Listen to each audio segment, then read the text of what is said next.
Hello. इस video में हम पूरी मैक्रो इकोनॉमिक्स करेंगे और इससे पहले मेरा पर्पस था कि मैं पूरा कोर्स बनाऊं, लेकिन अब मेरा यह है कि मैं चाहता हूं वन शॉट या टू शॉट्स मैक्स में मैं आपको पूरी इकोनॉमी करा दूं और ताकि मेरी रिवीजन टाइमली हो जाए। Now let's start. तो देखो, और ये रिवीजन काफ़ी शॉर्ट रहेगी। हाँ, शॉर्ट रहेगी, ठीक है। मैक्रो इकोनॉमिक्स में सबसे पहले तो दो पार्ट होते हैं, मैक्रो इकोनॉमिक्स और माइक्रो इकोनॉमिक्स। मैक्रो इकोनॉमिक्स वो पार्ट है जिसमें हम टॉपिक्स पढ़ते हैं, जैसे जीडीपी, नेशनल इनकम, बेसिकली वो टॉपिक्स जो हम एज एन एग्रीगेट पढ़ते हैं, एक पूरे देश के लिए पढ़ते हैं, ठीक है। और माइक्रो इकोनॉमिक्स में आ जाता है जब हम इंडिविजुअल चीज़ को पढ़ते हैं ना, जैसे किसी एक प्रोडक्ट का प्राइस एंड डिमांड, एक प्रोडक्ट की, एक फर्म को जब पढ़ते हैं, या एक कंज्यूमर की नज़र से जब हम पढ़ते हैं माइक्रो इकोनॉमिक्स को, तो उसको बोलते हैं माइक्रो इकोनॉमिक्स, ठीक है। नाउ मैंने यहाँ गलत लिख दिया। मैक्रो इकोनॉमिक्स के फादर थे जेएम कीनेस, और ये एक इंग्लैंडी बंदे थे, ठीक है। और ये इंग्लैंडी इकोनॉमिस्ट थे। इन्होंने बुक लिखी थी the general theory of employment, interest and money. पूरी बुक का नाम ये था, लेकिन शॉर्ट में इतना ही पूछते हैं। The general theory of employment इनकी बुक थी, 1936 में आई थी। और इन्होंने आर्ग्यू किया था कि अगर कोई देश रिसेशन में हो, कोई भी इकोनॉमी अगर रिसेशन में हो, या फिर किसी को जिसको कह देते हैं डिप्रेशन में हो, तो उस वक्त गवर्नमेंट को अपनी स्पेंडिंग यानी अपना एक्सपेंडिचर इंक्रीज करना चाहिए, ताकि वो देश निकल पाए डिप्रेशन में से, ठीक है। अब बेसिक्स ऑफ मैक्रो इकोनॉमिक्स पे आ जाते हैं। दो तरह की गुड्स होती है, consumption goods and capital goods. Consumption goods वो हैं जो फाइनल गुड्स हैं, जो आप अपनी डिज़ायर्स को पूरा करने के लिए यूज़ करते हैं, ठीक है। जैसे एनीथिंग, ब्रेड। तो ब्रेड आप अगर खाने के लिए ले रहे हैं तो ये क्या हो गया, कंजम्पशन गुड्स, आप कंज्यूम कर रहे हैं। और वही ब्रेड अगर आप खरीद रहे हैं, लेकिन उसका सैंडविच बनाकर बेच रहे हैं, तो यही ब्रेड को बोल देंगे कैपिटल गुड, ठीक है। नो, आई एम सॉरी, ये मैंने गलत एग्जांपल दे दी। कंजम्पशन गुड और कैपिटल गुड में ये फ़र्क होता है कि कंजम्पशन गुड होते हैं कंज्यूम करने के लिए, ठीक है, वो आपकी डिज़ायर्स को पूरा करने के लिए। जैसे ब्रेड हो गया, कार हो गई, टी शर्ट हो गई, ऐसी ये सारी चीज़ें जो कि आपकी डिज़ायर्स को पूरा करती हैं, इन्हें आप डायरेक्टली यूज़ करते हो, उसे कहते हैं कंजम्पशन गुड्स। कैपिटल गुड्स वो गुड्स होती हैं जो कि यूज़ होती हैं प्रोडक्शन में। फॉर एग्ज़ाम्पल, अगर आप कोई मान लो आटे की चक्की खोल रहे हो, तो उसमें जो मशीन लगेगी, ये मशीन को आप डायरेक्टली यूज़ अपनी इच्छाओं को पूरा करने के लिए नहीं कर रहे, आप मशीन का यूज़ कर रहे हो ताकि और प्रोड्यूस हो सके, कुछ प्रोडक्शन के लिए कर रहे हो। यही प्रोडक्शन, इस प्रोडक्शन से आपको पैसा आएगा। तो जो भी ऐसी गुड्स हैं जिससे आप प्रोडक्शन को इंक्रीज कर पाते हो, उन्हें कहते हैं कैपिटल गुड्स, ठीक है। अब मान लो कि कोई भी इंसान है, मान लो कोई चिप्स की फैक्ट्री खोल रहा है, तो उसमें जो मशीन्स लगेंगी वो किस में आ गई, कैपिटल गुड्स में। कोई किसान है, बड़ा किसान या छोटा किसान, उसने ट्रैक्टर ले लिया। अब ट्रैक्टर उसकी प्रोडक्शन को इंक्रीज करने के लिए काम आ रहा है, तो इसलिए ट्रैक्टर भी क्या हो गया, कैपिटल गुड हो गई, ठीक है। आई होप इतना क्लियर होगा। कैपिटल गुड से हम और ज़्यादा प्रोडक्शन कर पाते हैं, कंजम्पशन गुड्स हमारे फाइनल कंजम्पशन के लिए होती हैं। इसी तरह फाइनल गुड्स, अब मान लो एक किसान है, फार्मर है, उसने वीट उगाया, और बेच दिया किसको? चक्की वाले को। चक्की वाले ने इसी व्हीट का क्या बना दिया? आटा। आटा इसने बेच दिया किसको? बेकर को। अब इस बेकर ने इसी आटे को बेच दिया, सॉरी, इस बेकर ने बनाया ब्रेड और वही ब्रेड को बेच दिया किसको? कंज्यूमर को। ठीक है, ग्राहक को बेच दिया। तो आपने क्या खरीदा? आपने खरीदा है ब्रेड, कंज्यूमर ने। ठीक है, लेकिन इस ब्रेड को बनाने के पूरे प्रोसेस में पहले गेहूं था, गेहूं से फिर क्या बना? आटा बना, फिर कहीं जाके वो ब्रेड बना। तो गेहूं और आटा यहाँ पे क्या हो गए? Intermediate goods. यानी फाइनल चीज़ को बनाने के चक्कर में हमें कुछ प्रोसेसेस से होकर गुजरना है, जिसमें एक ही चीज़ अलग अलग चीज़ों में ट्रांसफॉर्म होती है फाइनल चीज़ बनने से पहले। तो जो पहले व्हीट था या आटा था, इनको हम क्या बोल देंगे? Intermediate goods. ठीक है, इंटरमीडिएट गुड्स का, इंटरमीडिएट का मतलब ही क्या होता है? जो बीच की स्टेट होती है ना, तो व्हीट की बीच की स्टेट, व्हीट और ब्रेड के बीच की स्टेट क्या है? आटा। तो आटा क्या हो गया? आटा है, मैदा कह लो, वो हो गई इंटरमीडिएट गुड्स। अब एक और छोटा सा कंसेप्ट है, स्टॉक वर्सेस फ्लो। स्टॉक कोई भी वो चीज़ है जिसे आप एक सर्टेन पॉइंट ऑफ टाइम पे, सर्टेन पॉइंट ऑफ टाइम पे बता सकते हो कि कोई चीज़ कितनी है। फॉर एग्जांपल, एक अगर टंकी है हमारे पास, तो आप बता सकते हो कि 8:10 में इस टंकी में, ये टंकी 90% फुल थी। ठीक है, पानी से 90% फुल थी। तो इस चीज़ को हम बोल देते हैं स्टॉक। और वहीं कोई चीज़ अगर फ्लोइंग हो, इसी टंकी से मान लो एक मैं नल लगा दूं और इसमें से पानी फ्लो कर रहा है। अब मैं पूछूं कि 10 मिनट में इस नल से कितना लीटर पानी फ्लो करता है, तो ये पीरियड ऑफ टाइम मैं पूछ रहा हूँ। 10 minute is a period of time, ये कोई एग्जैक्ट टाइम नहीं है। जैसे 8:10 था, ये पॉइंट ऑफ टाइम है, ये है पीरियड ऑफ टाइम। इस पीरियड ऑफ टाइम में कितनी चीज़ फ्लो हो रही है, उसे हम कह देते हैं फ्लो। ठीक है, अब इसको इकोनॉमिक्स की टर्म्स में देखें तो मान लो आपके पास वेल्थ है, आपके बैंक खाते में 10 करोड़ रुपए हैं, तो इसको बोल देंगे हम स्टॉक। किसी भी पॉइंट ऑफ टाइम में आपसे कोई पूछे तो आपके खाते में कुछ ना कुछ पैसा होगा, तो आप वो नंबर सीधे बता सकते हो। लेकिन हर चीज़ स्टॉक नहीं होता, कुछ चीज़ फ्लो होता है जो हर महीने या वीकली या इवन डेली बेसिस पे आता है या जाता रहता है। For example salary. अब सैलरी क्या है? हर महीने, जनरली हर मंथ आती है, तो वो फ्लो में उसको काउंट करेंगे। ठीक है, आई होप आपको फील आ गई होगी मैंने क्या बोलने की कोशिश की है। ठीक है,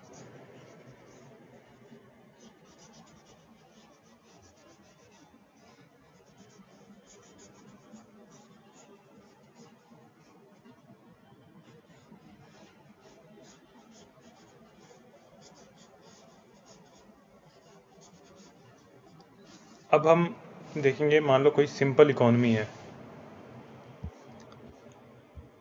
सबसे पहले तो हम ये देख लेते हैं कि मैंने नीचे लिखा भी है कि नहीं। हाँ, शायद मैं लिखना भूल गया हूँ। 4 sectors of macro economics. Macro economics के 4 सेक्टर्स हैं। Firm, house hold,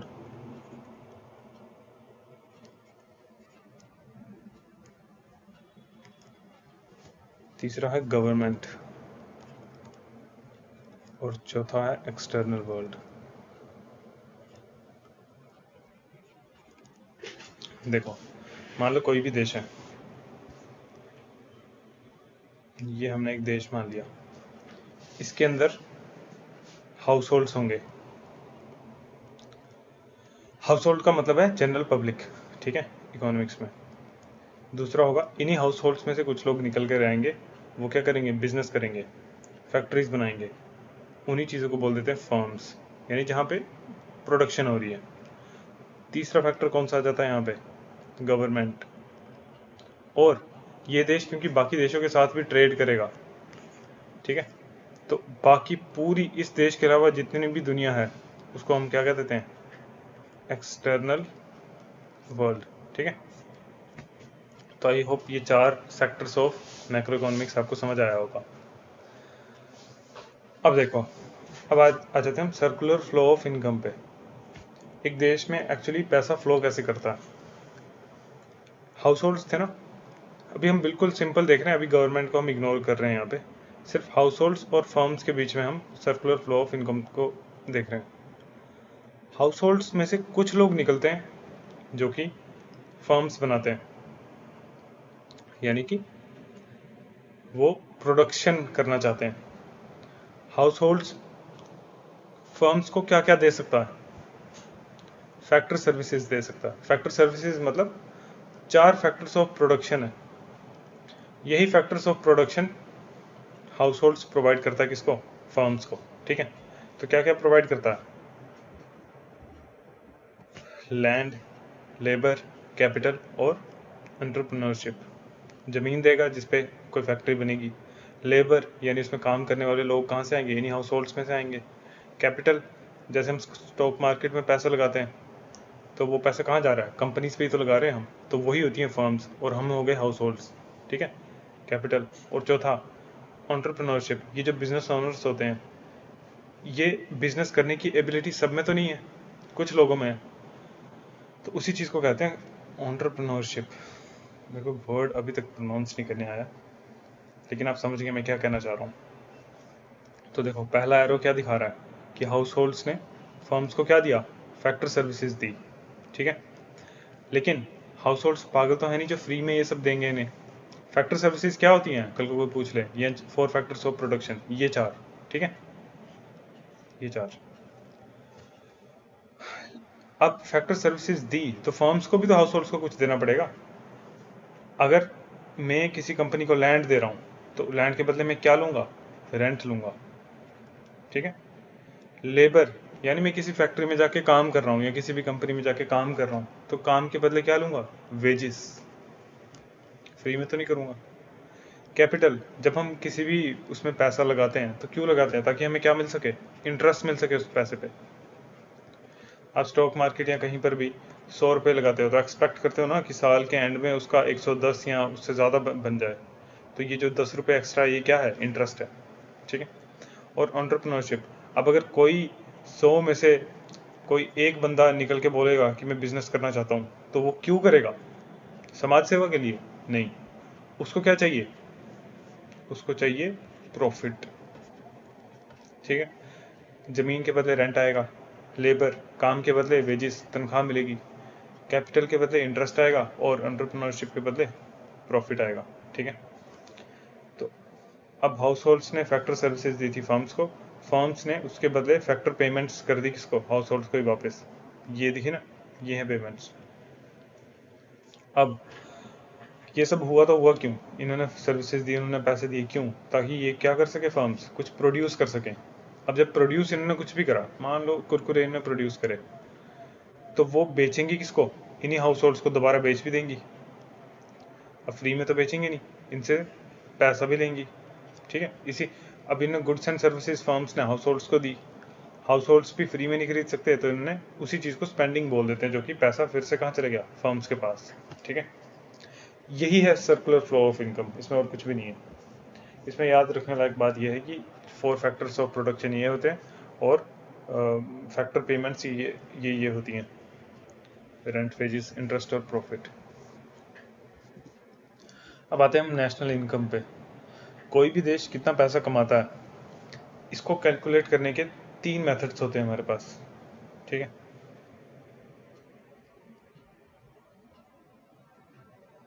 value added method, expenditure method और इनकम मेथड। देखो वैल्यू एडेड मेथड का मतलब है, मान लो एक चेन ऑफ प्रोडक्शन को देखते हैं, फिर उसी एग्जांपल पर जाते हैं कि एक फार्मर था, उसने क्या उगाया था, वीट उगाया था। उस फार्मर ने वीट किसको बेचा था, सी को, यानी चक्की ओनर को। चक्की चक्की ओनर ने उसका आटा बना के किसको बेच दिया, बेकर को। बेकर ने उसी आटे का ब्रेड बना के किसको बेचा, किसको बेच दिया,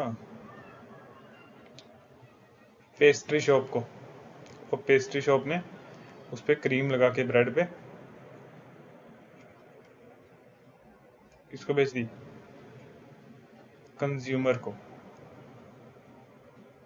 ठीक है, अब देखो, फार्मर ने वीट बेचा मान लो 100 रुपए का, चक्की वाले ने उसका आटा बना दिया। आटा बना के वो बेकर को 100 रुपए में तो नहीं बेचेगा, उसने उसमें वैल्यू कुछ ऐड करी है, उसने उसको पीसा है, तो 100 रुपए का उसने 120 का बेच दिया। 100 रुपए का आटा इसने खरीदा था चक्की वाले ने, और 120 का किसको बेच दिया, बेकरी वाले को। अब बेकरी वाले ने 120 में खरीदा, लेकिन उसने ब्रेड बनाया है, उसमें मेहनत लगी है, तो उसको वो 200 में बेचेगा किसको, पेस्ट्री वाले को। पेस्ट्री वाले ने 200 में ब्रेड खरीदा, अब उसने उस पर क्रीम वगैरह लगाई, तो वो कितने में बेच देगा, 300 रुपये में। ठीक है, 300 रुपये में बेचेगा किसको, कंज्यूमर को। ये होगी एक चेन ऑफ प्रोडक्शन। अब इसमें हम वैल्यू एडिड मेथड लगाकर देखेंगे, हम देखेंगे हर स्टेप पर कितनी वैल्यू उसमें ऐड हुई है। देखो, फार्मर ने कितने का खरीदा था गेहूं, 0 का, तो फार्मर ने वैल्यू एडिड कितनी की, वैल्यू एडिड 100 रुपए की। ठीक है, चक्की ओनर ने वैल्यू एडिड कितनी की, 120 रुपए, है ना, सही कह रहा हूँ, ये मैं कह रहा हूँ गलत, क्यों, क्योंकि भाई यार काटा क्यों मैंने, क्योंकि 120 में तो उसने बेचा है, लेकिन 100 रुपए उसके लगे भी तो थे खरीदने में, तो वैल्यू कितनी ऐड की उसने, 20 रुपए। ठीक है, अब देखते हैं ब्रेड वाले ने कितनी वैल्यू ऐड करी। इसने भाई 200 में बेचा है, लेकिन 120 में खरीदा भी तो था, तो वैल्यू कितनी ऐड हो गई, 80 रुपए। फिर आ जाते पेस्ट्री वाले पे, पेस्ट्री वाले ने 300 में बेचा है, लेकिन खरीदा कितने में था, 200 रुपए में, तो वैल्यू कितनी ऐड हो गई, 100 रुपए। ये ये और ये सारी हैं वैल्यू एडेड। इसको हम जोड़ देंगे तो हमारे पास इनकम निकल कर आ जाएगी। तो 100 प्लस 80 180 प्लस 20 200 और प्लस 100 300, तो वैल्यू एडेड कितनी हो गई, 300 रुपये। ठीक है, बेसिकली वो प्राइस जिसमें आपने खरीदा था, जो मार्केट प्राइस है इसका। अब क्वेश्चन ये उठता है कि हमने 100 120 200 और 300 इसको वैसे क्यों नहीं ऐड कर दिया, तो फिर तो कितनी इनकम हो जाती, 720 रुपये इनकम हो जाती। लेकिन वो हमने इसलिए नहीं किया क्योंकि वरना डबल काउंटिंग हो जाती। जब मैं 120 को 100 में ऐड करता, भाई इस 120 में ये वाला 100 तो पहले से ही है, आटे वाले के पीसने की कॉस्ट थी 20 रुपये, लेकिन 100 रुपये उसने वीट का दिया भी तो था, तो इसलिए उसने 120 में बेचा है। तो इसमें 120 रुपये तो उसके पीसने की कॉस्ट है, और 100 रुपये जो कि उसने खरीदा है, तो ये 100 रुपये पहले से ही इसमें है।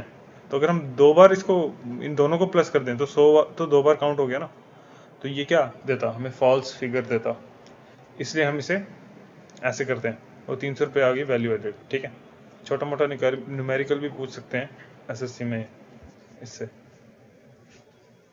इसको बोलते हैं वैल्यू एडेड मेथड। ठीक है, और एक और चीज़ कि आप इनकम, नेशनल इनकम किसी भी मेथड से निकालो इन तीनों में से, वो हमेशा सेम आएगी।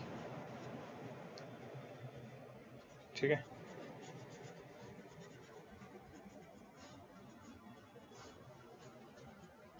सेम क्यों आएगी, एज ए प्रिंसिपल आप ऐसे समझ सकते हो कि यहाँ देखो,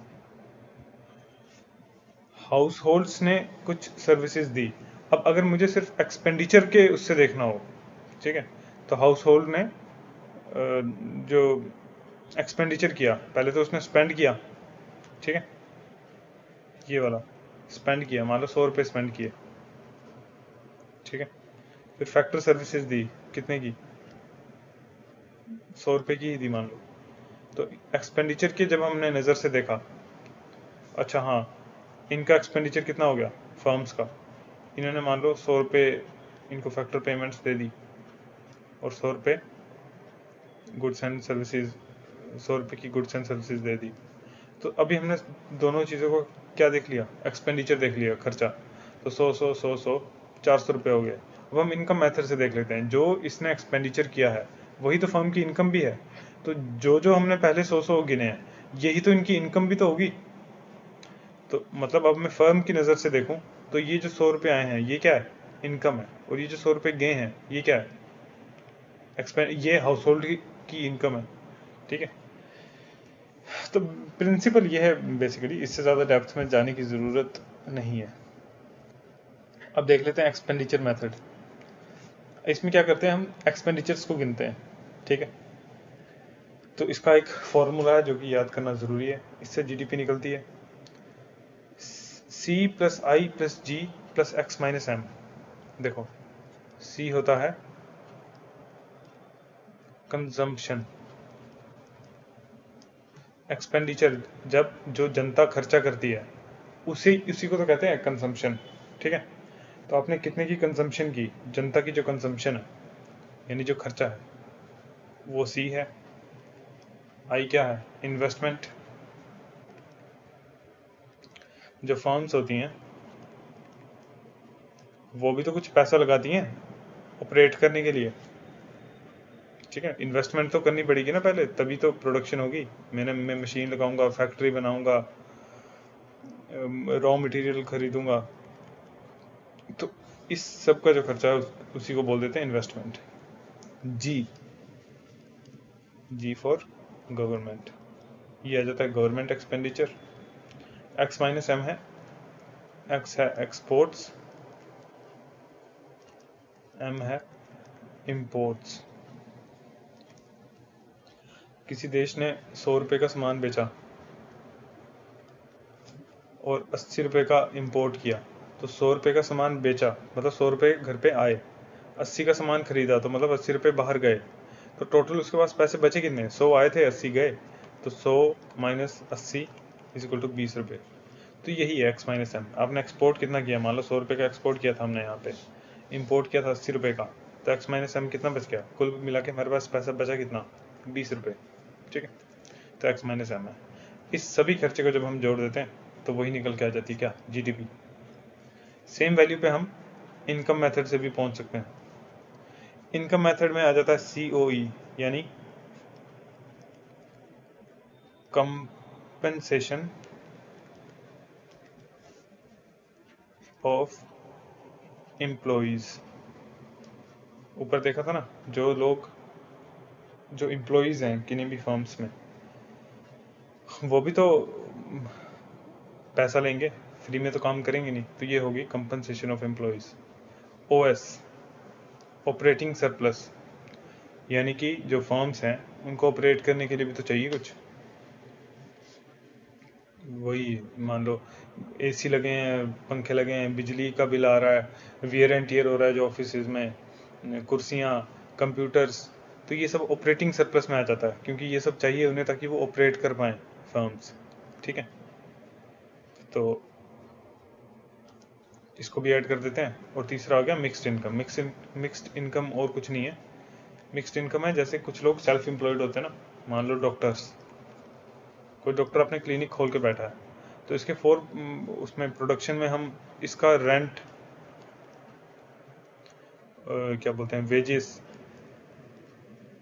ये सब निकालना काफ़ी मुश्किल है, तो इसे हम सबको एक बार में किस में रख देते हैं, मिक्स्ड इनकम में, ठीक है। और याद रहे इनकम मेथड में सब्सिडीज को काउंट नहीं करते हैं, क्यों, क्योंकि सब्सिडीज क्या होती हैं, जो गवर्नमेंट जनता को दे देती है बिना कुछ किए, मतलब जनता ने प्रोडक्शन में पार्ट नहीं लिया लेकिन जनता गवर्नमेंट ने तब भी पब्लिक को पैसा दिया है, तो इसलिए कहते हैं कि सब्सिडीज इसमें ऐड नहीं करते हैं, क्योंकि ये कोई प्रोडक्शन का पैसा नहीं है, ठीक है। अब हमें देखना पड़ेगा नेशनल इनकम एग्रीगेट्स, कि नेशनल इनकम को काउंट कैसे करते हैं, मतलब नेशनल इनकम बेसिकली होती ही क्या है। तो देखो, सबसे पहले तो मान लो ये हमारा इंडिया है,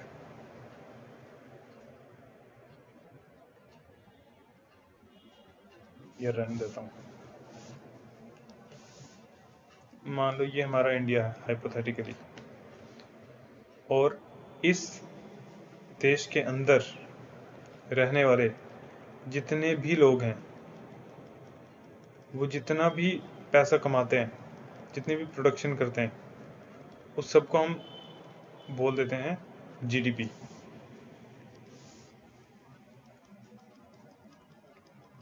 ठीक है,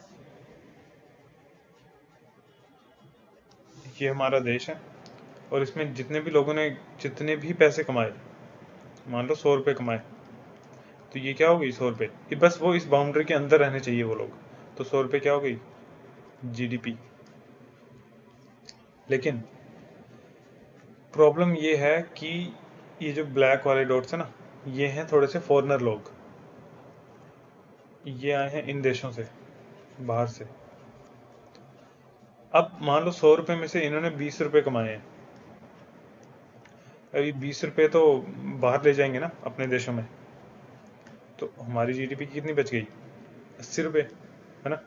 एक्चुअली जीडीपी 100 ही थी, तो हमारे पास जो एक्चुअल पैसा है, लेकिन वो क्या बच गया, 20 रुपये तो बाहर के लोग लेके, इन्होंने प्रोड्यूस हमारे देश में ही कर रहा था, लेकिन ये ले गए अपने अपने देशों में। ठीक है, 20 रुपये, तो हमारे पास बच कितने गए, सिर्फ 80 रुपये। लेकिन इन देशों में भी तो कुछ इंडियंस रह रहे होंगे ना, इनमें भी तो कुछ रेड वाले डॉट रह गए होंगे। मान लो इन्होंने, इन सभी रेड वाले डॉट्स ने मिला के हमारे देश में कितने रुपए भेज दिए, भाई 100 रुपये थे हमारी पूरी बाउंड्री के अंदर, जितनी प्रोडक्शन हुई 100 रुपये की, 20 रुपये उसमें से बाहर चले गए, 80 बच गए। अब बाहर जो हमारे लोग रह रहे थे, उन्होंने भी वापस पैसे भेजे अपने घरों में, या जैसे भी इनकम लेकर वो इंडिया में भेजी, तो मान लो कि 40 रुपये आ गए, 80 रुपये बचे थे, 40 रुपये और ऐड हो गए, तो अब हमारे पास कितने रुपए आ गए, 120। ठीक है, इसी 120 रुपये को क्या बोल देते हैं, जीएनपी, ग्रोस नेशनल प्रोडक्ट, क्योंकि इनमें सिर्फ कौन सा पैसा है, जो इंडिया के नेशनल्स ने कमाया है। इंडिया के नेशनल्स जो रेड वाले इंडिया में रह रहे थे, और इंडिया के नेशनल्स जो बाहर रह रहे थे, इन्होंने जितना पैसा कमाया है वो क्या है, जीएनपी। ठीक है, ये जीएनपी निकला कैसे, देखो हमने जीडीपी में ऐड क्या किया, NFIA, net factor income from abroad. इसका मतलब है कि हमने बाहर से कितने रुपए कमाए थे, अगर आपको याद हो तो, इस एग्जांपल में 40 रुपए कमाए थे, लेकिन बाहर भेज कितने दिए थे अपने देश से, 20 रुपए, है ना।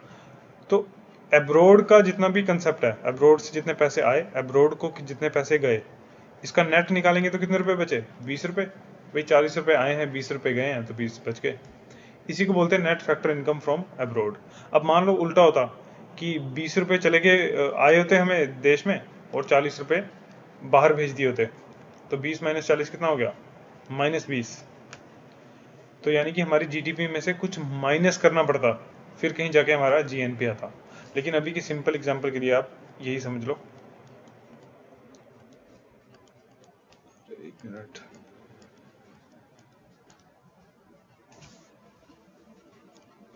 अभी की एग्जांपल के लिए आप इतना ही समझ लो कि जीडीपी में net factor income from abroad, कुल मिला के पैसा कितना आया या गया, उसको ऐड करते हैं तो जीएनपी निकलता है, ग्रोस नेशनल प्रोडक्ट। ठीक है, और ये निकलता है एट एमपी, यानी मार्केट प्राइस। मार्केट प्राइस क्या होती है, मान लो मैं कोई चीज़, मैंने कोई भी बोतल बनाई, फॉर एग्जांपल 100 रुपये की बोतल बनाई, लेकिन सरकार क्या बोलती है कि भाई 18% जीएसटी भी देना है, तो अब ये 18% मैं खुद थोड़ी दूंगा अपनी जेब से, आपसे लूंगा, तो मैं अपनी बोतल का मार्केट प्राइस क्या बना दूंगा, 118। तो जो देखो इसमें क्या था, फैक्टर ऑफ प्रोडक्शन लगे थे सिर्फ, तो इसी को बोल देते हैं फैक्टर कॉस्ट। लेकिन इसमें मैंने क्या किया, 18 रुपये जो टैक्स था, इनडायरेक्ट टैक्स, उसको ऐड कर दिया, तो ये क्या बन गया, 118। इसी को बोल देते क्या, मार्केट प्राइस। ठीक है, कुल मिला के जितने का कोई सामान है उसको बोलते हैं फैक्टर कॉस्ट, उसमें जब टैक्स ऐड कर देते हैं इनडायरेक्ट तो उसको बोल देते हैं मार्केट प्राइस। ठीक है, तो ये निकल गया हमारे पास जीएनपी एट मार्केट प्राइस। अब मार्केट प्राइस से मुझे फैक्टर कॉस्ट पे आना हो तो क्या करूंगा, इनडायरेक्ट टैक्स को माइनस कर दूंगा। मार्केट प्राइस में 118 मतलब 18 रुपये टैक्स जुड़ा हुआ है ना, इसमें से मुझे फैक्टर कॉस्ट पे आना होगा तो क्या करूंगा, जो इनडायरेक्ट टैक्स है उसको माइनस कर दूंगा। ठीक है, अब देखो जीएनपी निकल गया था, जीएनपी में से हम नेट इनडायरेक्ट टैक्स को, ये वही आ गया, जीएनपी में से नेट इनडायरेक्ट टैक्स को हमने हटा दिया तो क्या बच गया, जीएनपी ही बच गया एट फैक्टर कॉस्ट। बताया था ना, मार्केट प्राइस में से आप इनडायरेक्ट टैक्सेस को हटा दोगे तो क्या बच जाएगा, फैक्टर कॉस्ट बच जाएगी। अब एक और चीज़ याद रखने की है कि मान लो जीडीपी तो ये दिखाती है कि हमने कितना 100 रुपये की प्रोडक्शन की। ठीक है, 100 रुपये की प्रोडक्शन की, मान लो आप एक ट्रक ड्राइवर हो, आपने एक साल में 100 रुपये कमाए, लेकिन आपका ट्रक घिसा भी तो होगा पूरे साल में, उसके टायर भी घिसे होंगे, मशीनरी भी वेयर एंड टीयर हुआ होगा, तो मान लो 10 रुपये का वेयर एंड टीयर हो गया, तो आपकी असली इनकम कितनी हुई, 100 में से आप 10 को घटाना पड़ेगा, यानी जो डेप्रीसिएशन है, जो आपको घाटा हुआ उसको घटाना भी तो पड़ेगा, तो अब 90 रुपये आई आपकी असली इनकम। ठीक है, तो वही है, ग्रोस में से जब हम डेप्रीसिएशन को हटा देते हैं कि भाई हमारा जो नुकसान हुआ उसको हम हटा देते हैं, फिर आती है हमारे पास असली income.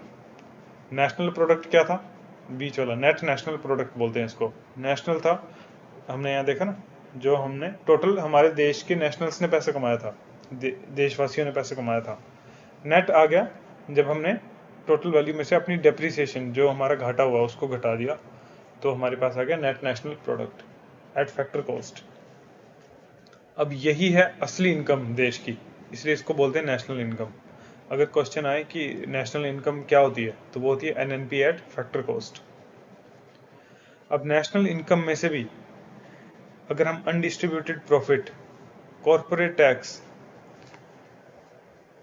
Net interest payments made by house holds, मतलब हाउस होल्ड्स ने अगर देश से कुछ पैसा उधार ले रखा है गवर्नमेंट से, तो वो उनको नेट इंटरेस्ट देगी, तो उसको अगर माइनस कर दें, और transfer payment to the households, जो कि सब्सिडीज हो गई,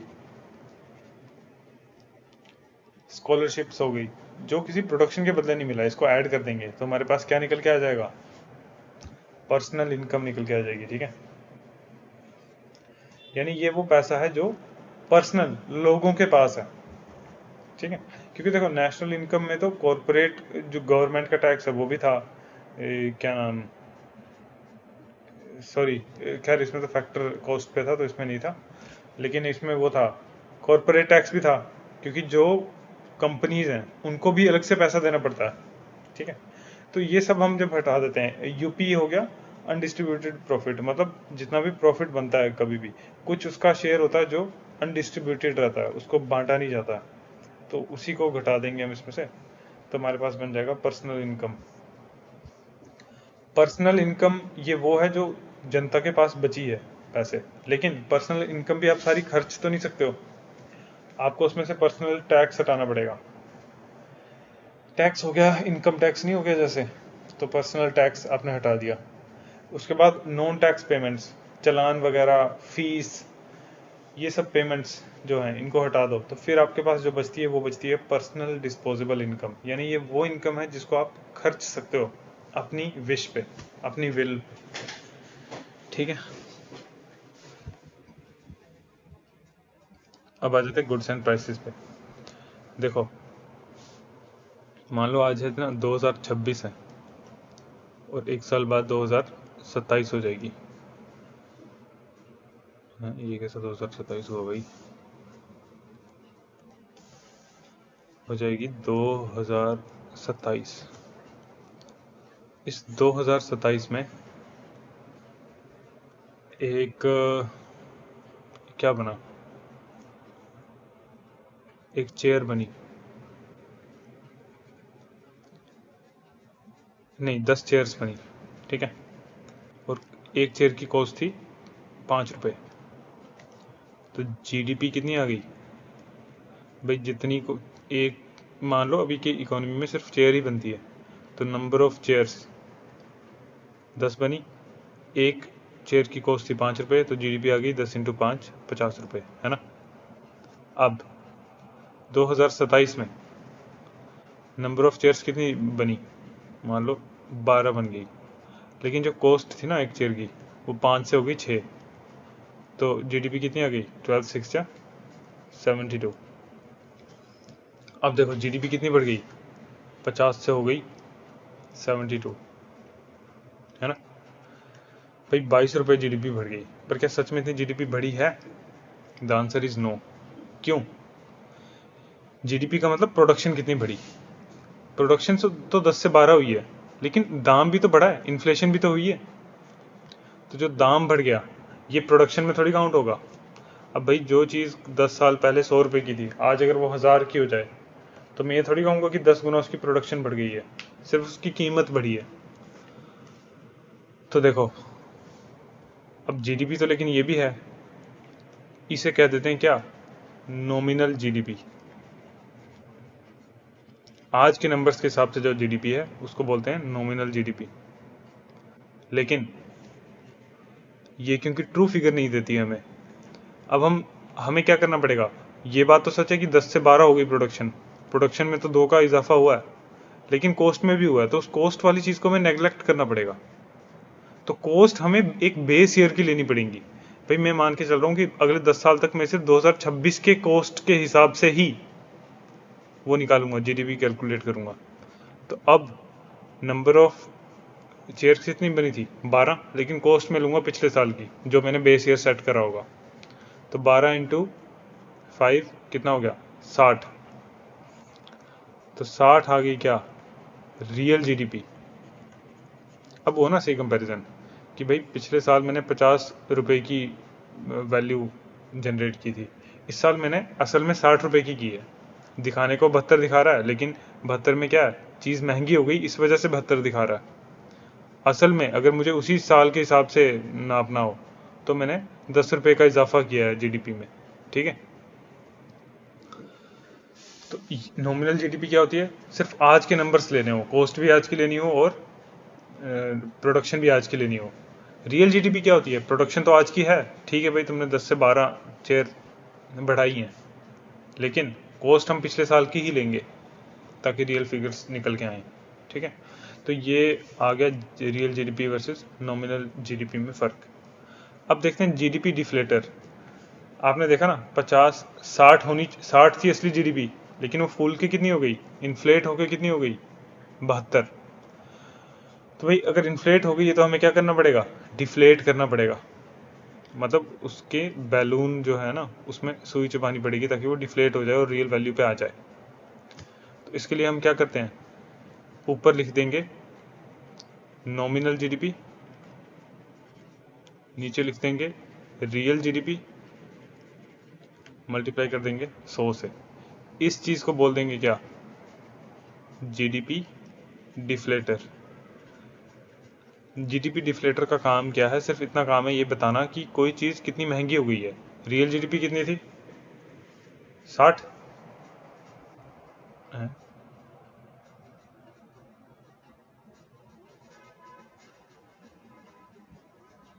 रियल जीडीपी थी 60, नॉमिनल थी 72, मल्टीप्लाई कर देंगे 100 से,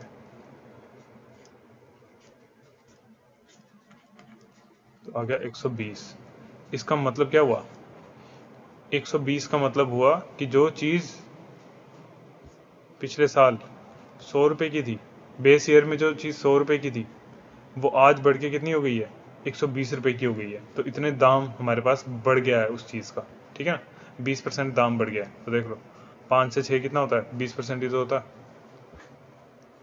तो इसको बोलते हैं जीडीपी डिफ्लेटर, और इसमें हर चीज़ काउंट हो जाती है, ठीक है, देश की सारी चीज़ें। फिर आ जाते हैं सीपीआई वर्सेस डब्ल्यूपीआई में। सीपीआई होता है कंज्यूमर प्राइस इंडेक्स। इसमें क्या होता है कि एक बास्केट ऑफ गुड्स को लिया जाता है और उसको उसके प्राइस को देखा, बास्केट ऑफ गुड्स बनाई जाती है spending depending on the spending behaviour of an average citizen, ठीक है। क्या क्या चीज़ें आम लोग खरीदते हैं उन सभी चीज़ों को ध्यान में रखते हुए एक बास्केट बनाई जाती है। अब वो बास्केट कितनी महंगी हो रही है साल भर साल, उस चीज़ का जो वो है प्राइस इंडेक्स है, उसको बोलते हैं कंज्यूमर प्राइस इंडेक्स। ठीक है,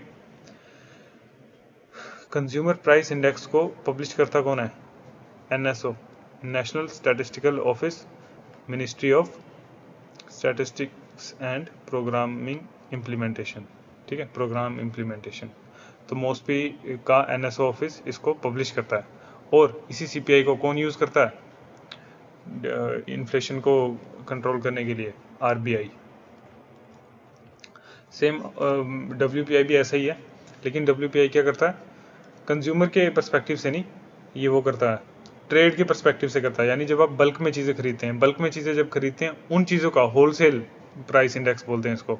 तो होलसेल चीज़ें कितनी महंगी हो रही हैं, सस्ती हो रही हैं, उनके जो प्राइस का इंडेक्स है उसको बोलते हैं होलसेल प्राइस इंडेक्स। ठीक है, इसको पब्लिश करता है office of economic adviser,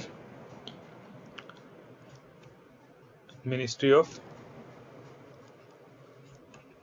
commerce. ठीक है,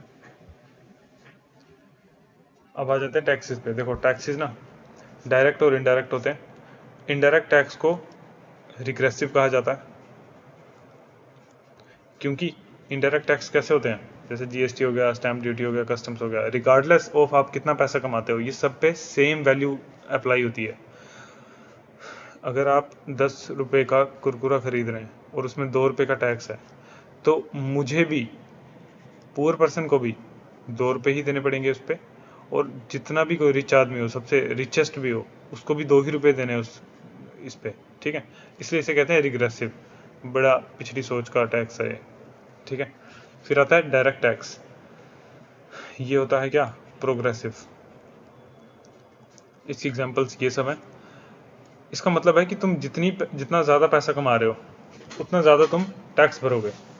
ठीक है, तो अगर कोई आदमी 10 लाख रुपए कमा रहा है और कोई एक 10 करोड़ रुपए कमा रहा है, तो ये दोनों सेम टैक्स नहीं देंगे डायरेक्ट टैक्स में। ये अलग अलग लेवल का टैक्स देंगे। मान लो ये 10 लाख में से 1 लाख रुपए टैक्स दे रहा है, तो इसको ये शायद 12 लाख रुपए दे रहा हो। ठीक है, तो इसलिए इसको बोलते हैं क्या? Progressive tax. यानी जैसे जैसे तुम्हारी इनकम बढ़ेगी, टैक्स भी वैसे वैसे बढ़ेगा। फिर आ जाता है सेस, सरचार्ज और पिगोवियन टैक्स। पिगोवियन टैक्स होता है जब आप कुछ भी गलती करते हो ना, जो कि मतलब नहीं, ये पनिशेबल टैक्स होता है। जब गवर्नमेंट, मान लो आप कुछ भी कोई कंपनी वंपनी खोल रहे हो, या उससे अगर जो इन्वायरमेंट को वो हो रहा है, नुकसान हो रहा है, तो उसके लिए जो टैक्स लगाया जाता है ना, उसको बोलते हैं पिगोवियन टैक्स। सेस होता है ये किसी एक वजह के लिए लगाया जाता है, किसी स्पेसिफिक रीज़न के लिए। फॉर एग्जांपल, अगर गवर्नमेंट आपसे एजुकेशन के लिए सेस ले रही है, उसने कहा कि जो आप टैक्स देते हो ना 100 रुपये, अब 120 रुपये दोगे, क्योंकि 20 रुपये क्या है? एजुकेशन के लिए सेस जा रहा है। तो अब ये जो 20 रुपये इस सरकार के पास गए हैं ना, इस 20 रुपये को सरकार सिर्फ और सिर्फ एजुकेशन पर ही खर्च सकती है। ठीक है, इस चीज़ को कह देते हैं सेस। अब डायरेक्ट टैक्स और इनडायरेक्ट टैक्स जो भी सरकार के पास आया, वो खुद मैनेज कर सकते हैं। वो कोई बाध्य नहीं है कि आप ये नहीं कह सकते कि मैं तो 100 रुपये जीएसटी देता हूँ, तो वो एजुकेशन पे लगाया जाए। अब वो सरकार के हो चुके हैं, वो उनकी मर्जी है, वो जिस पे भी लगाए। लेकिन अगर आपने सेस दिया है 20 रुपये एजुकेशन पे, सरकार ने आपको ये बोल के लिया है कि एजुकेशन के लिए ले रहे हैं, तो सरकार को ये 20 रुपये एजुकेशन पर ही खर्चने पड़ेंगे। ठीक है, और सरचार्ज क्या होता है कि जब बहुत ज़्यादा जो रिच लोग होते हैं ना, उनकी रिच, वो इतने ज़्यादा अमीर हैं, इस बात के लिए उन पे एक्स्ट्रा वो लगाया जाता है, टैक्स लगाया जाता है, उसी को कहते हैं क्या? सरचार्ज। ठीक है, अब देखो आ जाते हैं बजट पे। बजट सरकार, वो पूरे कॉन्स्टिट्यूशन में कहीं पर भी मेंशन्ड नहीं है। एनुअल फाइनेंशियल स्टेटमेंट ये मेंशन्ड है आर्टिकल 112 में। ठीक है, ये पेश कौन करता है? ये पार्लियामेंट के सामने पेश करते हैं फाइनेंस मिनिस्टर्स। सबसे ज़्यादा बार किसने पेश किया है? अभी तो शायद निर्मला सीतारमन बन चुकी है, ठीक है। अब बेसिकली बजट में होता क्या है, बजट के दो तरह के बजट होते हैं, मतलब बजट के दो कंपोनेंट होते हैं, रिवेन्यू बजट और कैपिटल बजट। अगर आपको ऊपर याद हो, हमने देखा था कैपिटल गुड्स। कैपिटल गुड्स क्या होती हैं, जैसे जब मशीन हो गई, जो भी प्रोडक्शन के लिए चीज़ यूज़ हो रही है, ठीक है। आप कैपिटल गुड्स में अगर इन्वेस्ट करते हो तो इससे क्या होगा, आप और अमीर बनोगे, है ना। आप ट्रक हो आप ट्रक नहीं हो, आप आपका ट्रक का बिजनेस है मान लो, तो एक ट्रक आपका पहले से चल रहा है, आपने अगर एक और ट्रक पैसा जोड़ के एक और ट्रक ले लिया, तो ये आपने किस में इन्वेस्ट किया, कैपिटल गुड्स में और इन्वेस्ट कर दिया, तो इससे क्या होगा, आप ही का तो बिजनेस बढ़ेगा, तो आपको फायदा मिलेगा, ठीक है। अब देखो, इसी फील्ड को याद रखते हुए कैपिटल बजट होता है एक, और एक होता है रिवेन्यू बजट। रिवेन्यू का मतलब होता है रिकरिंग,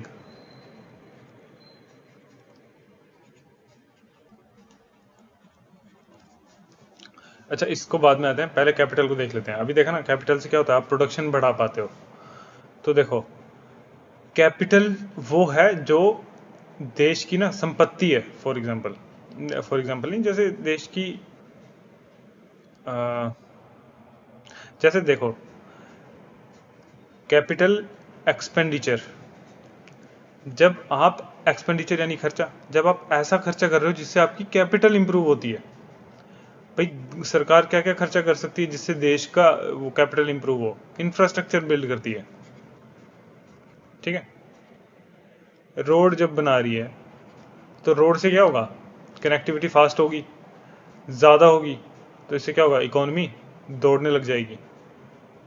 तो जब इकोनॉमी बेहतर होगी तो वही क्या हो गया, कैपिटल एक्सपेंडिचर, ठीक है। हमने खर्चा तो किया लेकिन इससे क्या हो रहा है, हमारा ही जो देश है वो बेहतर हो रहा है, तो इसको कहते हैं कैपिटल एक्सपेंडिचर। आई होप आपको समझ आया होगा इतना सा। फिर आ गया कैपिटल रिसीट्स। रिसीट्स का देखो, एक्सपेंडिचर हो गया खर्चा, रिसीट्स मतलब जो हमें पैसा मिला है। तो कैपिटल रिसीट्स, मान लो सरकार की कोई कंपनी है, LIC जैसे, LIC में से जब सरकार डिसइन्वेस्टमेंट करती है, मान लो 100% LIC किसकी थी, गवर्नमेंट की थी। सरकार ने कहा कि ना 40% हम बेच रहे हैं इसको, तो 40% जब मान लो मैंने खरीदी 40%, अब सरकार के पास रह गई 60, मेरे पास आ गई 40, लेकिन इस 40% LIC खरीदने के बदले में मैंने सरकार को क्या दिया, बहुत सारा पैसा। तो सरकार के पास पैसा आया ना, सरकार के पास जो पैसा आया, ये कैसे आया, उसने अपनी कैपिटल को बेचा है भाई। कैपिटल यानी जो चीज़ उसकी मतलब वो थी, प्रोडक्शन में हेल्प करती थी, ठीक है, उसको उसने बेचा है, तो उससे क्या मिला, उसको पैसा मिला। तो कैपिटल रिसीट्स क्या हो गई, डिसइन्वेस्टमेंट, जैसे अभी एग्जांपल दी मैंने LIC की। फिर हो गया लोन्स, जब सरकार लोन्स उठाती है, तो अब ये क्या है, उसको चुकाना भी तो है लोन्स, उसके पे इंटरेस्ट भी तो देना है, तो इसलिए इसको भी क्या कहते हैं, कैपिटल लोन्स। अब आप मुझे बताओ कि कैपिटल रिसीट्स अच्छी बात है कि कैपिटल एक्सपेंडिचर अच्छी बात है, क्या बढ़ाना चाहिए। तो इसका आंसर है कि कैपिटल एक्सपेंडिचर को बढ़ाना चाहिए। क्यों, क्योंकि कैपिटल एक्सपेंडिचर पे जब आप खर्चा करते हो तो वो आप ही की बेहतरी के लिए, ठीक है। अच्छी बिल्डिंग्स होंगी, अच्छे ये होंगे, रोड होंगे, अच्छा सीवेज सिस्टम होगा, तो इससे क्या होगा, लाइफ ईजी हो जाएगी। लेकिन कैपिटल रिसीट्स मतलब जब आपको पैसा तो मिल रहा है इसमें, लेकिन आप उसके बदले दे क्या रहे हो, आपने जब आपकी परमानेंट प्रॉपर्टी थी आप उसको एक तरह से बेचते जा रहे हो, ठीक है। तो इसलिए कैपिटल एक्सपेंडिचर हमेशा अच्छा होता है इकोनॉमी के लिए। कैपिटल, अब आप बताओ, लोन लेना कोई बहुत अच्छी बात तो नहीं है, लोन से तो पैसा आ रहा है लेकिन वो कैपिटल के बदले आ रहा है, ठीक है। आपकी बहुत इंपॉर्टेंट चीज़ उसके बदले गिरवी रखी हुई है आपने। अब आ जाते हैं रिवेन्यू बजट पे। रिवेन्यू बजट में आता है रिवेन्यू रिसीट्स, मतलब कुल मिला के यह है देश की कमाई जो वो डेली बेसिस पे करती है। अब इसमें आ जाता है टैक्स रिवेन्यू और नॉन टैक्स रिवेन्यू। टैक्स में मतलब जो टैक्स से आपने पैसा कमाया ना, GST, इनकम टैक्स, तो ये क्या है, ये पैसा कहाँ जाता है, ये भी सरकार के पास जाता है। तो ये रिवेन्यू रिसीट्स हैं, ये क्या रिकरिंग होता है ना, हर महीने के हिसाब से आता है ये पैसा, तो इसलिए ये क्या हो गया, रिवेन्यू रिसीट्स हो गई। अब रिवेन्यू एक्सपेंडिचर भी होता है, अच्छा, रिवेन्यू रिसीट्स में भी टैक्स से कुछ पैसा आया और कुछ आया नॉन टैक्स से। जब जैसे आप सीजीएल या फिर किसी भी चीज़ का फॉर्म भरते हो उसमें जो पैसे देते हो ना, फीस, वो भी कहाँ जाती है? रिवेन्यू रिसीट्स में आती है। सरकार को जो पैसा मिल रहा है, फाइन, जब आप पे फाइन लगता है हेलमेट नहीं पहनने के लिए, या इंटरेस्ट हो गया, सरकार ने कहीं पर पैसा लगा रखा है तो उस पर जो इंटरेस्ट आएगा वो भी क्या हो गया? रिवेन्यू रिसीट्स हो गई। ठीक है, अब आ गया ये, इसने ना, ये एनसीईआरटी से मैंने लिया लेकिन इसने लिखा गलत है, यहाँ आएगा रिवेन्यू एक्सपेंडिचर। रिवेन्यू, अब सरकार में बहुत सारे एम्प्लॉयज़ भी काम कर रहे हैं। ठीक है, सरकार को फंक्शन करने के लिए भी पैसा चाहिए, एमएलए एमपी को भी पैसा देना है, तो इसी को क्या बोलते हैं? Revenue expenditure. इस रिवेन्यू एक्सपेंडिचर से ना कुछ भी न्यू क्रिएशन नहीं होती है। अब सैलरीज दे रहे हो आप, ये तो आपको फंक्शन करने के लिए चाहिए, इससे कुछ न्यू क्रिएशन थोड़ी हो रही है। लेकिन जब हम कैपिटल एक्सपेंडिचर करते हैं, कैपिटल खर्चा करते हैं, तो उससे क्या होता है? क्रिएशन होती है, रोड बनते हैं, बिल्डिंग्स बनती हैं, ठीक है, गांव वगैरह में तालाब वगैरह बनते हैं, तो बेसिकली जो नीड्स हैं वो बनती हैं। ठीक है, मैंने कोशिश कर दी, मुझे तो क्लियर हो गया, आपको हो नहीं हो कोई बात नहीं। अब आ जाते हैं डेफिसिट्स पे। जो सरकार की कमाई है और जो सरकार के खर्चे हैं, इनमें जो डिफरेंस आ जाता है ना, अगर मैं खर्चा कर रहा हूँ मान लो 100 रुपये का और कमा रहा हूँ कितने? 80 रुपये, तो भाई ये जो 20 रुपये हैं ये मेरे को कहाँ से लेने पड़ेंगे? कहीं से उधार लेने पड़ेंगे ना। तो देखो, रिवेन्यू एक्सपेंडिचर क्या था? जो रिवेन्यू डेफिसिट, 3 तरह के डेफिसिट हमें पढ़ने हैं। पहला है रिवेन्यू डेफिसिट। रिवेन्यू एक्सपेंडिचर हो गया जो आपने रिवेन्यू में से जो पैसा कमाया उसमें से खर्च कितना रहे हो, और दूसरा हो गया रिवेन्यू रिसीट्स। आए आपको 80 रुपये थे, खर्च आपने 100 रुपये दिए, तो आप किस में चले गए? घाटे में चले गए 20 रुपये के। ठीक है, तो 100 माइनस 80 इज इक्वल टू 20, तो 20 क्या हो गया आपका? Revenue deficit. ये 20 रुपये कहाँ से आएंगे? लोन से आएंगे। अब आ जाते हैं फिस्कल डेफिसिट पे। फिस्कल डेफिसिट कुछ नहीं होता कुल मिला के, सिर्फ अब हम इसमें रिवेन्यू नहीं, हम वो भी देख लेते हैं, क्या नाम, कैपिटल का भी वो देख लेते हैं। इस रिवेन्यू डेफिसिट में हम सिर्फ रिवेन्यू एक्सपेंडिचर और रिसीट्स का डिफरेंस देख रहे थे। फिस्कल में हम क्या देखते हैं? कैपिटल का भी इंक्लूड कर लेते हैं। तो इसके आप दो फॉर्मूले एक तरह से देख सकते हो। मैंने कहा ना कि जब कुछ देश ने ज़्यादा पैसा खर्चा है जब रिवेन्यू में से, तो वो कहीं ना कहीं से तो उसको लेगा ही ना, बिना लिए तो पैसे नहीं खर्च पाएगा, तो वो कहाँ से लेगा? लोन्स लेगा। तो फिस्कल डेफिसिट क्या होता है? Net borrowings at home. जनता से कितना पैसा लिया? वो गवर्नमेंट बॉन्ड्स होती हैं, वो आपको इशू होती हैं, आप उसके बदले पैसा देते हो और गवर्नमेंट आपको एक बॉन्ड दे देती है कि फ्यूचर में आपको इतना इंटरेस्ट के साथ हम इसको वापस देंगे, तो उसी को कहते हैं नेट बोरोइंग्स एट होम। ठीक है, बोरोइंग फ्रॉम आरबीआई, आरबीआई से भी सरकार पैसा ले लेती है जब उसके पास कमी होती है तो। और उसके बाद बोरोइंग फ्रॉम अब्रॉड, अगर विदेश से भी कोई पैसा ले ले, आईएमएफ वगैरह से लोन ले ले, तो इसी सबको सारे, मतलब देश पे बोझ तो इतना ही है ना सारा, तो इसी सारे बोझ को बोल देते हैं क्या? Fiscal deficit. यही किसके बराबर होता है? टोटल एक्सपेंडिचर, टोटल खर्चा जो आपका था उसमें से आप रिवेन्यू रिसीट्स को और non debt creating capital receipts को माइनस कर दो। इसका क्या मतलब हुआ? देखो, जो टोटल आपने खर्चा किया ना, मान लो 100 रुपये,